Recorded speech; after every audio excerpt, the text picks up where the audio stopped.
खट्टर सरकार, खट्टर सरकार, हरियाणा सरकार, हरियाणा सरकार, हरियाणा सरकार, हरियाणा सरकार, हरियाणा सरकार, हरियाणा सरकार, खट्टर सरकार, खट्टर सरकार, हरियाणा सरकार, हरियाणा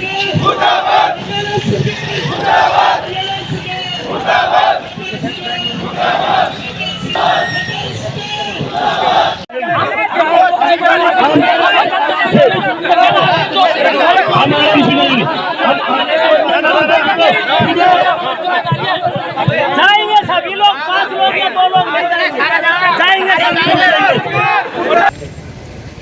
हो गया बंसल साहब। प्रधान जी क्या कहना चाहोगे जो ज्ञापन दिया है?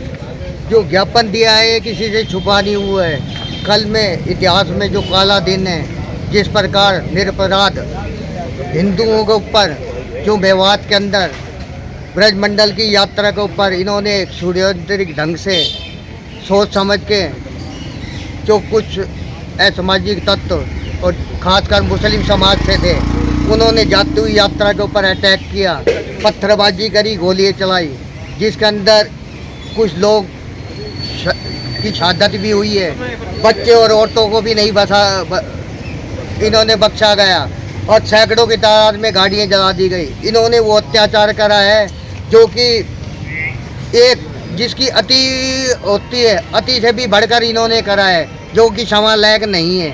और फिर सबसे बड़ी बात, केंद्र में बीजेपी की सरकार, हरियाणा में बीजेपी की सरकार जो हिंदुओं की देशी बताती है और हिंदुओं के ऊपर ही अटैक होता है, और फिर उनकी सूद लेने की बजाय वो अब तक कुछ हमारे जो हिंदू श्रद्धालु वहाँ फंसे हुए थे वो बुरी तरह रो रहे थे। तो हमने जो आज उपायुक्त महोदय को मुख्यमंत्री के नाम ज्ञापन दिया है, इसमें यही मांग करी है कि इसका जल्दी से जल्दी जिन लोगों ने इस कार्य को अंजाम दिया है उन्हें गिरफ्तार करके फास्ट ट्रैक में उनके खिलाफ मुकदमा चलाया जाए और उन्हें सजा दी जाए।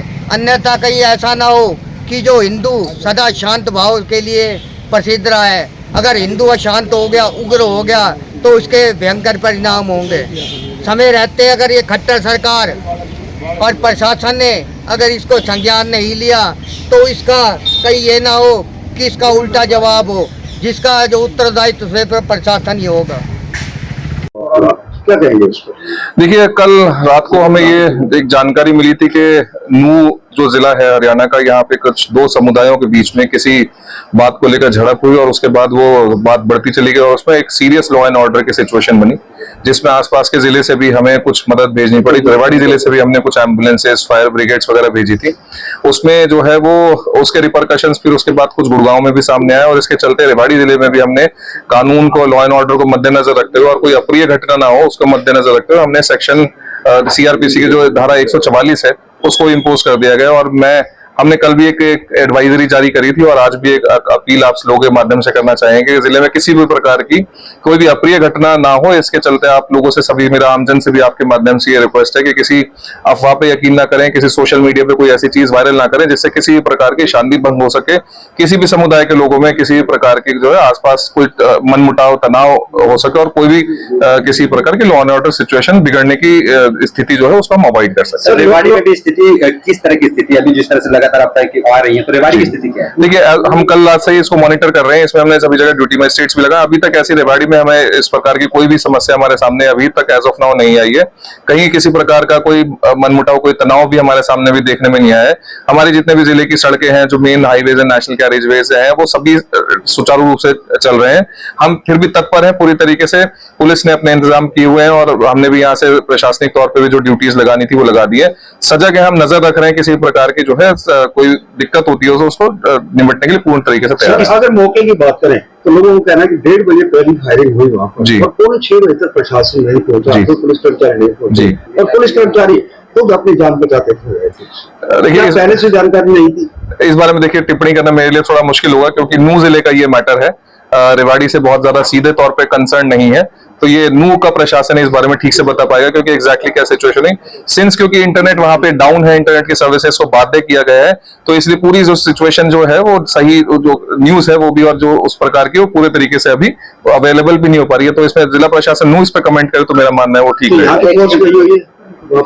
सर स्कूल कॉलेज की क्या स्थिति है? जिस तरह से बात बता रहे थे कि प्रदेश में कुछ स्कूल कॉलेज बंद कर दिए गए और इंटरनेट की बात भी कही जा रही है, कि हमारे यहाँ की क्या स्थिति है? देखिए अभी तक मैंने जैसे आपसे बताया कि रेवाड़ी में अभी हमें इस प्रकार की कोई समस्या हमारे सामने अभी तक नहीं आई थी। हमने प्रिकॉशनरी मेजर पे एक कदम पहले से उठाते हुए 144 को इम्पोज तो हमने किया, लेकिन बच्चों की पढ़ाई बात देना हो, स्कूल कॉलेजेस को इसलिए बंद नहीं किया गया और इंटरनेट को भी बंद नहीं किया गया है एज ऑफ नाउ, क्योंकि रेवाड़ी जिले में पर्टिकुलरली कोई इस प्रकार के इंसिडेंट सामने नहीं आया है। अगर हमें लगता है तो इसमें इंटरनेट भी अगर रोकना है तो सर्विसेज वो भी बंद की जाएंगी, और अगर जो एजुकेशन इंस्टीट्यूशन है उनकी भी अगर छुट्टी करनी है तो वो भी हम सुचारू रूप से कदम उठाएंगे उसके भी। कोई इस माहौल के अंदर अगर उपद्रव करता है तो किस प्रकार की कार्रवाई? पूरे देखिए मैं आपको ये पूरा आश्वासन आपको भी देना चाहूंगा, मैं आमजन को भी ये मैसेज देना चाहूंगा कि इसमें कार्रवाई करने में किसी भी प्रकार की कोई भी कोताही नहीं की जाएगी। आप सभी जानते हैं धारा 144 का वायलेशन करने पे धारा 188 में कार्रवाई होती है, और उसके बाद भी अगर कोई भी उपद्रवी या कुछ भी किसी प्रकार का कोई गलत तरीके से कोई भी